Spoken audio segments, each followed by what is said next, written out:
Bonjour et bienvenue à Libre Ensemble, les nouveaux rendez-vous de la laïcité. Willy Peers, 30 ans après, c'est le titre de l'émission d'aujourd'hui. Avant d'évoquer les combats dont ce médecin gynécologue reste l'emblème, véritable précurseur de l'accouchement sans douleur, il a pris conscience et s'est battu pour défendre les droits sexuels des femmes bafoués par une société très patriarcale. Et s'il reste une figure phare, c'est parce qu'il fut emprisonné en 1973 pour avoir admis qu'il pratiquait des avortements à la demande des femmes. Des femmes qui se battaient dans un désert, des femmes qui ont, avant lui, après lui, avec lui, continué à défendre, avec d'autres médecins et militantes, un accès médicalisé à l'avortement. Pour faire le point de la situation aujourd'hui en Europe et en Belgique, on reçoit deux invités, Sylvie Losberg et Marco Schetken. Bonjour. Bonjour. Sylvie Losberg, vous êtes chargée de mission à la cellule études et stratégies au Centre d'action laïque et vous êtes porte-parole de la plateforme Abortion Right. Et vous, Marco Schetken, vous êtes médecin généraliste depuis 36 ans. Vous avez eu plusieurs mandats politiques, dont celui d'échevin et de conseiller CPAS. Vous êtes chargé de cours à la faculté de médecine à l'ULB et vous êtes actuellement vice-doyen de la faculté de médecine et directeur du département de médecine générale. Merci beaucoup à tous les deux d'avoir accepté notre invitation. Avant de vous entendre, je voudrais qu'on puisse regarder un reportage ensemble sur ce qu'on appelle communément aujourd'hui l'affaire Peers, pour se souvenir ensemble, pour que les gens de notre génération se souviennent, et pour les plus jeunes, pour découvrir ce que l'on appelle désormais l'affaire Peers. J'ai connu le docteur Willy Peers, notamment pour mon accouchement pour ma première fille en 1959, et j'avais été très intéressée parce que j'avais lu à son sujet ce qu'il faisait pour l'accouchement sans douleur à l'époque. Donc je me suis rendue à l'hôpital Saint-Pierre où j'ai rencontré le docteur Willy Peers et toute son équipe. J'ai trouvé que c'était un docteur qui était véritablement très humain, très ouvert. Son équipe derrière lui suivait le docteur Willy Peers vraiment avec beaucoup d'attention et nous étions, nous les parturiantes, comme on disait à l'époque, très contentes parce qu'enfin on trouvait des médecins qui s'occupaient pas seulement, disons, de l'aspect médical, mais aussi de l'aspect humain. Et le docteur Willy Peers était particulièrement ouvert à toutes nos difficultés, à tous nos problèmes, pas seulement dans le cas justement d'un avortement, mais certainement dans le cas des difficultés d'accouchement. Willy Peers était tout d'abord une personne extraordinairement cohérente. C'était quelqu'un qui avait des idées bien affirmées, qui avait des idéaux, qui avait des engagements, et qui allait au bout de ses engagements, donc quelles que fussent les conséquences. Willy Peers s'est rendu compte de la détresse que connaissait une femme confrontée avec une grossesse non désirée et inacceptable pour elle. En tant que médecin, il était bien sûr au courant des complications extrêmement sévères qui pouvaient suivre un avortement clandestin pratiqué par des gens incompétents dans de mauvaises conditions. Moi, je sais ce que j'ai fait et je sais pourquoi je l'ai fait. Je suis médecin et je l'ai fait dans un but de santé publique. Et ça veut dire que sur le fond, vous ne changez pas d'opinion? Est-ce que vous ne faites pas machine arrière? Pas du tout, pas du tout.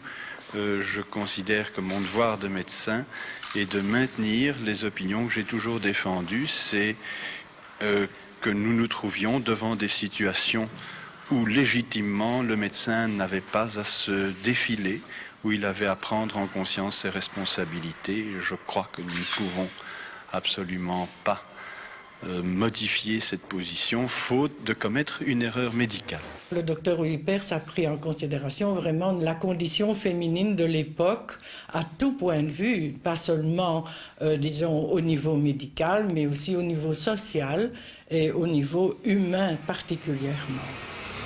Nous étions toutes très, disons, tristes de savoir qu'il avait eu des difficultés avec la justice, parce que pour nous, c'était un homme plus que juste C'était un homme qui nous prenait vraiment sous son aile.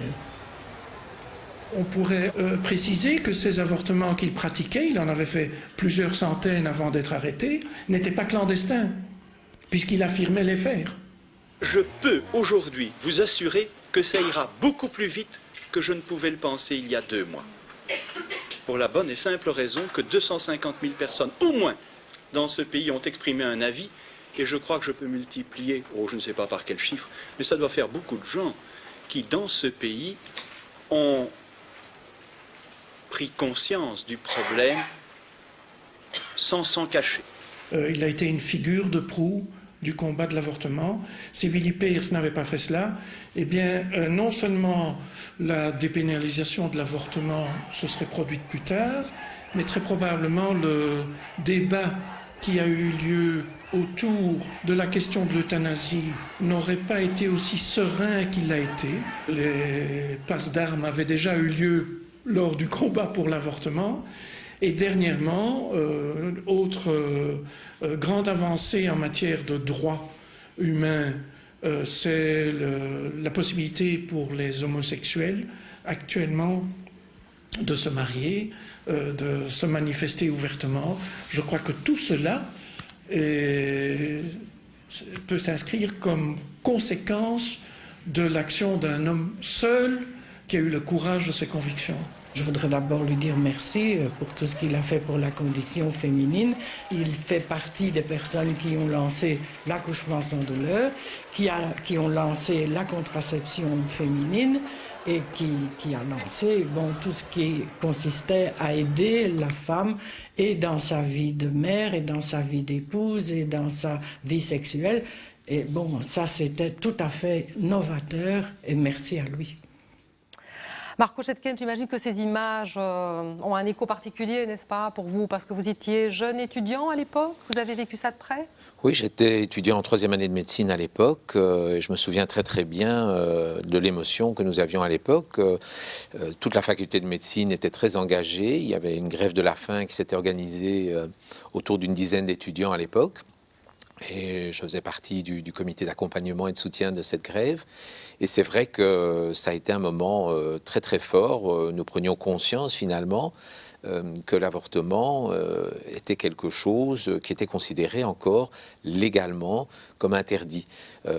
Nous étions déjà dans une toute autre philosophie à l'époque, qui était celle de nos professeurs. Il y avait Pierre-Olivier Hubinon à l'époque, il y avait effectivement Willie Pierce, qui nous avait appris que le droit de la femme à décider était un élément essentiel et ça nous paraissait tout à fait naturel.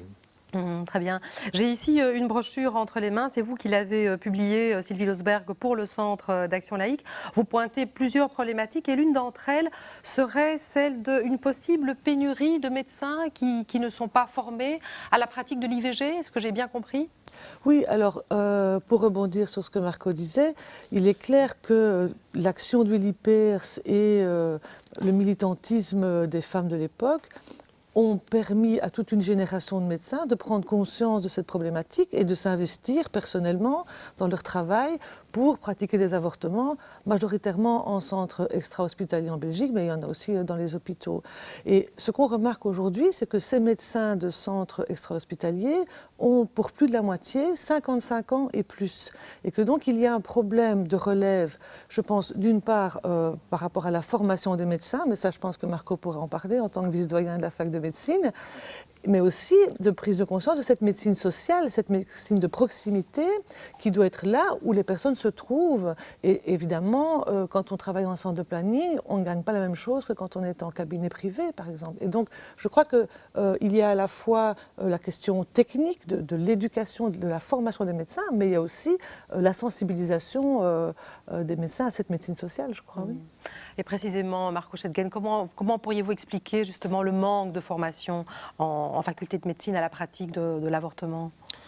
Bien, il y a quelques années de ça, mais finalement pas si loin que cela, l'une de nos chargées de cours, qui est Dominique Rouanet, a mis le doigt sur ce problème de la formation en constatant qu'effectivement dans les centres de planning familiaux et dans les centres faisant des interruptions de grossesse, il manquait énormément de médecins, que les médecins commençaient, comme on vient de le dire, d'avoir un certain âge.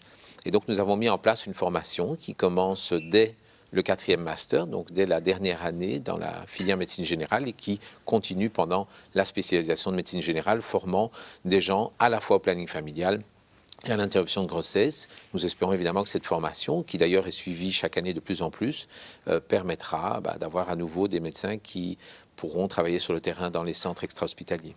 D'accord. On entend beaucoup de choses sur l'avortement, les chiffres sur l'avortement, les taux d'avortement. On entend et on lit dans la presse que les taux d'avortement seraient en constante augmentation. Est-ce que c'est une lecture particulière? Est-ce que c'est une interprétation des chiffres ou c'est la réalité selon vous, Sylvie Losberg?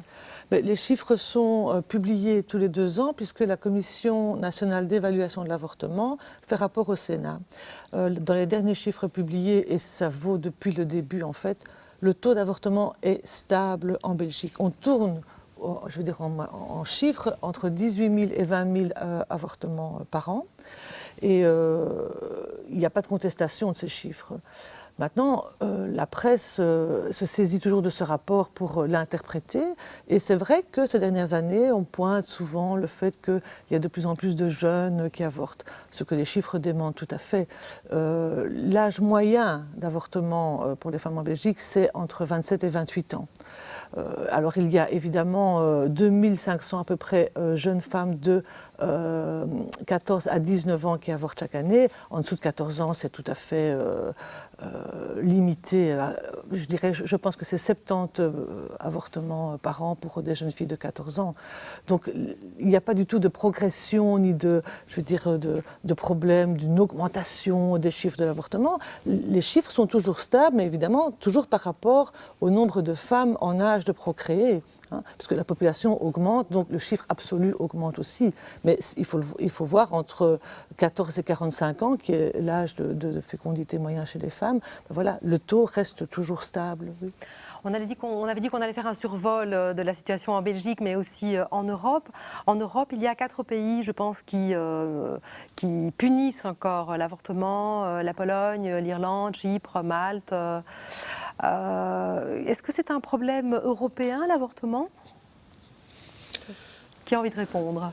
Alors oui, je pense que c'est un problème européen pour 2 raisons. La première, c'est comme vous l'avez rappelé, il y a des pays aujourd'hui où c'est encore puni, et puni même assez gravement. Je pense à Malte, par exemple, c'est encore des peines de prison. À Chypre, c'est interdit, mais toléré dans un certain nombre de cas, tels que éventuellement des incestes ou des viols. En Pologne et en Irlande, effectivement, il n'y a pas de dépénalisation, sauf dans des cas extrêmement précis, liés de nouveau soit au viol, soit au fait que l'état de santé de la mère est en danger. Donc déjà, cela montre qu'il n'y a pas une unité européenne là-dessus. Mais ce qui est plus inquiétant, c'est qu'on voit dans certains pays une volonté de faire marche arrière par rapport aux acquis. On a vu ça il n'y a pas longtemps en Espagne. Et évidemment, c'est là notre peur, c'est de se dire qu'on voit des mouvements, et peut-être même un peu plus près de nous, si on regarde les grandes manifestations en France récemment, qui reliaient l'extrême droite et la droite la plus traditionnaliste, revenir sur toute une série de thèmes autour de la famille pour remettre en question finalement des acquis. On voyait là aussi que les acquis sur l'interruption volontaire de grossesse, il faudra être extrêmement attentif. Donc je crois que c'est important aujourd'hui de se pencher non pas seulement sur ce qui s'est passé il y a 30 ans et puis comment finalement on a pu dépénaliser dans notre pays, mais de voir également dans l'avenir, est-ce que ce combat est terminé? Je ne le crois pas. Je crois qu'au contraire, il faut rester extrêmement vigilant et peut-être effectivement travailler sur la scène européenne. Sylvie Losberg, vous pensez effectivement que les acquis sont mis à mal aujourd'hui en Europe? Alors, ils le sont par des législations restrictives, mais ils le sont aussi par des mouvements qui, je pense, ne sont pas du tout spontanés. Donc, par exemple, en Italie, l'utilisation de ce qu'on appelle la clause de conscience, c'est-à-dire le fait que le médecin peut refuser de faire un avortement, s'est généralisé au point que le ministère de la Santé italien a chiffré ça à plus de 80% de médecins qui refusent de pratiquer des avortements. Par exemple, en Allemagne... En toutes circonstances. Oui, enfin, de toute façon, la question, ce n'est pas la circonstance ou pas, c'est qu'ils refusent de le faire. Oui. Alors, ils sont obligés de référer à un autre médecin, mais alors, les délais courts, etc. Par exemple, en Allemagne, il n'y a pas de problème au niveau de la loi, mais dans certains Länder, eh bien, on estime qu'il ne faut plus rembourser les avortements. Hein, et donc, on agit, je vais dire, au niveau de la faculté de pouvoir payer l'acte médical. Voilà. Et donc, je crois qu'il y a des tas de manières de mettre des freins à ces acquis et qui ne sont pas toujours des attaques sur la législation. Et c'est là, je crois que c'est très important d'avoir justement des espaces où ces informations peuvent circuler et où on peut échanger aussi des bonnes pratiques et des manières de résister, parce que je crois qu'on doit entrer en résistance par rapport à ces mouvements, oui. D'accord. Et quels sont les outils qui sont mis à disposition pour entrer en résistance, justement ? Nous, on en a créé un qui s'appelle la plateforme Abortion Right, qui a été créée en 2011. Parce que justement, on s'est rendu compte qu'en Belgique, lorsqu'on manifestait pour commémorer les 20 ans de la loi, on a vu surgir des groupes comme ça qui trouvaient que l'avortement, c'était un crime. Et donc, on était un peu surpris. Donc, on a créé une plateforme avec des fédérations de centres de planning. Mais on a 30 associations membres, on a 8000 signataires de la charte sur le site Internet. Et donc, c'est grâce à ce réseau, en fait, qu'on a créé en 2011, qu'en janvier dernier, on a pu mobiliser aussi rapidement pour manifester et défendre les droits à l'avortement en Espagne. Donc je crois que voilà, les réseaux se reforment et on a certainement aujourd'hui de meilleurs outils avec Internet, etc. Mais on doit aussi se dire qu'au niveau européen, comme le disait Marco Schengen tout de suite, il faut contrer les lobbies conservateurs qui ont vraiment beaucoup de poids et beaucoup de moyens financiers aussi pour faire passer leurs convictions religieuses majoritairement. Vous avez envie de vous exprimer là-dessus également, sur les outils mis à disposition pour placer des garde-fous et bien sécuriser tous les acquis sur le plan législatif ? Je crois que le fait d'avoir une plateforme européenne, c'est certainement un excellent outil. Je pense qu'aussi, il faut rappeler que ce n'est pas quelque chose qui est acquis définitivement. C'est toujours le problème des combats. Lorsqu'on arrive à un changement de loi, à ce moment-là, disons qu'on a l'impression que les choses sont faites pour toujours. Et donc, organiser des réunions, des séminaires, des colloques sur ce sujet, également dans la formation des médecins, en particulier chez nous et bien sûr à l'ULB, conscientiser les jeunes que c'est un combat qui n'est pas terminé et que le médecin a un rôle à jouer là-dedans, c'est un élément important aussi. Est-ce qu'une des possibilités ne serait pas peut-être de sortir l'avortement du code pénal comme on l'a fait récemment au Luxembourg ? Oui, alors ça doit être voté aujourd'hui ou demain. La France aussi a supprimé cette notion de l'état de détresse. Je pense qu'alors là... Peut-être vous pouvez expliquer ce que c'est, qu'on doit, Oui. on considère que la femme doit être dans un réel état de détresse pour pouvoir accéder à un avortement médicalisé. C'est ça dont vous parlez, n'est-ce pas ? Oui, donc ça c'est le prescrit de la loi et c'était le cas aussi en France et au Luxembourg. Et ces deux pays l'ont supprimé, ou sont en train de le supprimer, parce que ça ajoute aussi à cette notion un peu misérabiliste que les femmes doivent être dans un état de détresse, qu'elles sont, je dirais... Infantilisées. Infantilisées peut-être, mais que cette décision n'est pas une décision qui est prise de manière rationnelle.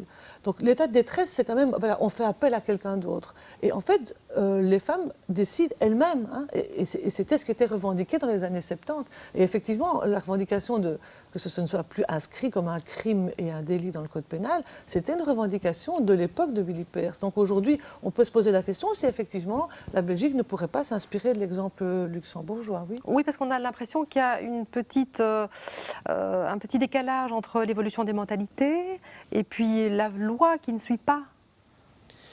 Alors je pense qu'il faut peut-être rappeler effectivement que ce n'est pas parce qu'on a dépénalisé l'avortement qu'elle est sortie du code pénal. Je pense que ça, il y a peu de gens qui savent. Les gens imaginent, on a sorti ça du code pénal, c'est comme ça qu'on a dépénalisé. C'est pas vraiment la réalité. Alors c'est un élément parmi d'autres, mais je crois que c'est un élément symbolique important. Le fait de sortir cela, comme on vient de le rappeler, c'est aussi un moyen de dire, les femmes, c'est pas uniquement dans un espèce de moment de détresse totale de leur vie qu'elles demandent une interruption de grossesse. C'est simplement, après avoir réfléchi et après avoir été aidées d'ailleurs, puisqu'il y a toute une procédure aussi d'aide autour de l'interruption de grossesse, il faut le rappeler, de soutien de ces femmes, qu'elles décident elles-mêmes Et ça, c'est pour nous fondamental, que ce soit la femme qui décide. Et pour cela, je crois que symboliquement, il faudrait retirer cet élément du code pénal, comme ça a été fait effectivement récemment en France. Et je pense qu'au Luxembourg, c'est vraiment cette semaine-ci que les choses vont se passer. On colle vraiment à l'actualité, c'est très bien. Est-ce qu'il y a quelque chose d'important à ajouter par rapport aux droits sexuels et reproductifs ?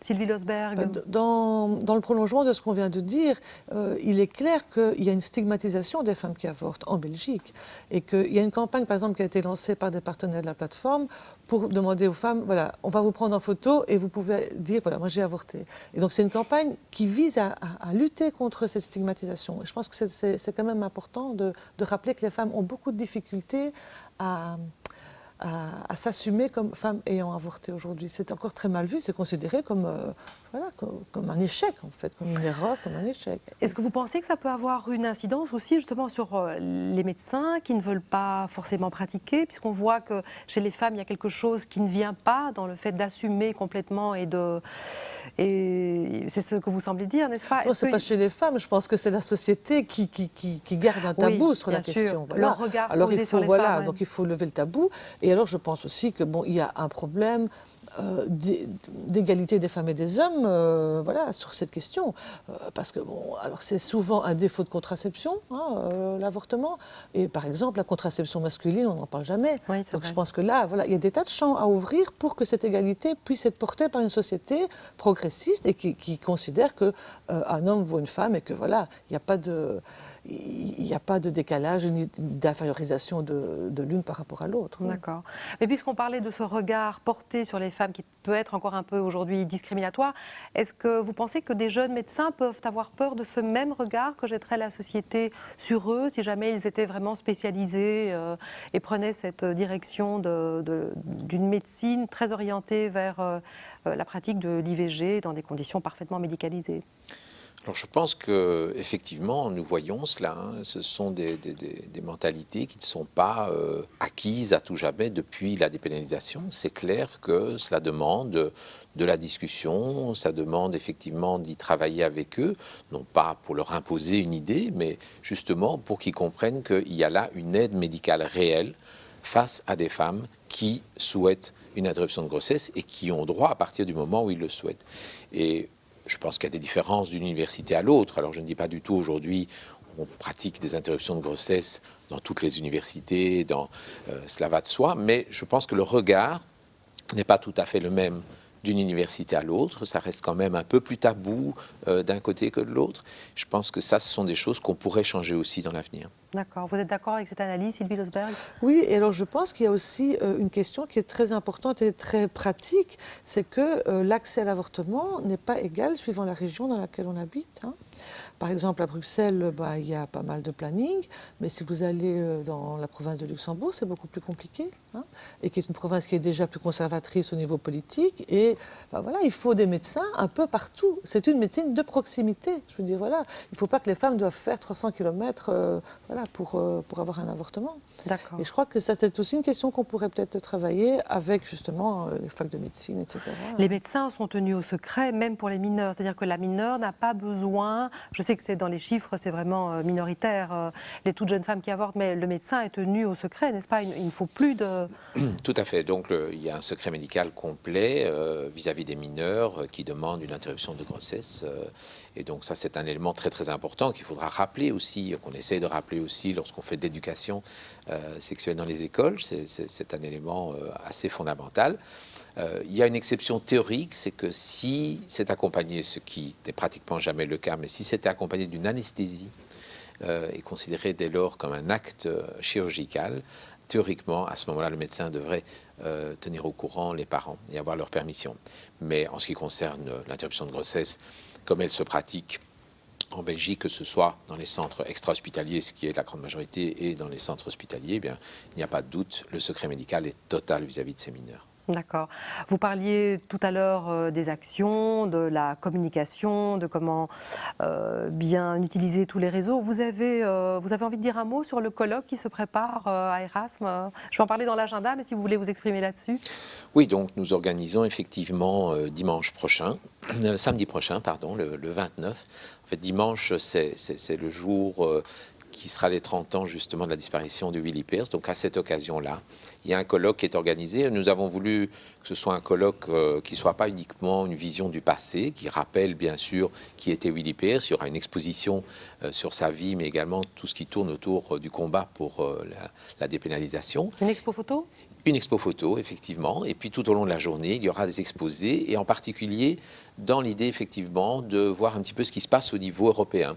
Il y aura des représentants polonais, espagnols, il y aura des gens du nord et du sud de notre pays, il y aura des gens venus de France. Donc ce sera un moyen de faire un petit peu le point de la situation au niveau européen et surtout de regarder vers l'avenir. Est-ce que finalement, aujourd'hui, il faut avoir peur par rapport à cette problématique? Est-ce qu'elle est mise en danger? Est-ce que tout ce combat, est-ce qu'il faut le repenser différemment? Donc ce sera l'occasion à la fois de rendre un hommage à Willy Pearce, et nous lui rendrons hommage d'autant plus qu'il y aura un auditoire qui va avoir son nom au sein de la faculté de médecine. Donc pour ceux que cela intéresse, effectivement, samedi prochain, le 29, à partir de 9h du matin, à la faculté de médecine sur le campus Erasme. Ils sont les bienvenus. Très bien. Sylvie Losberg, voilà un média très intéressant, n'est-ce pas, pour faire passer certaines idées qu'un colloque international comme celui qui va avoir lieu le 29 novembre Oui, c'est aussi c'est des échanges d'informations, mais c'est aussi voilà, renforcer le réseau, être à l'écoute de ce qui se passe ailleurs. Et je crois que voilà, dans ce moment-ci, c'est très important de le faire. Et évidemment, la commémoration de Willy Pearce, c'est un événement pour l'histoire de la Belgique. Hein.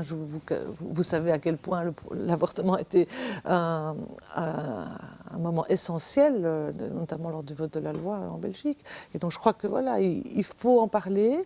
C'est l'occasion de le faire, évidemment en n'étant pas passéiste, hein, comme dit Marco Schengen, mais en regardant vers l'avenir et en analysant ce qui se passe aujourd'hui pour nous et pour nos enfants. Oui. Absolument. Mais puisque vous parlez de nos enfants, justement, est-ce que vous voulez dire un mot sur l'EVRAS? Parce que Monsieur Schengen, vous parliez tout à l'heure de l'importance justement de l'éducation et de véhiculer vers les plus jeunes une vraie information très complète. Alors, en contrepoint, est-ce que la généralisation de l'EVRAS vous semble un point important? Je pense en tout cas que l'éducation sexuelle, effectivement, en milieu scolaire, est quelque chose de très très important.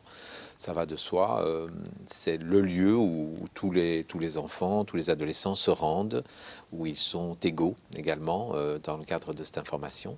Et donc je crois que c'est vraiment très très important de continuer cela et de faire une information aussi la plus objective possible, ce qui n'est probablement pas facile, parce que l'objectivité, ce n'est pas évident.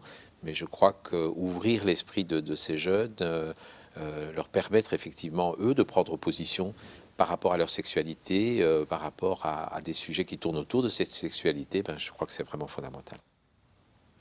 Marco Schengen et Sylvie Losberg, merci beaucoup d'avoir été nos invités aujourd'hui. Merci à vous de nous avoir suivis. Merci de l'intérêt que vous marquez pour cette émission. La semaine prochaine, vous retrouverez Benoît Fette pour de nouvelles aventures laïques. À très bientôt.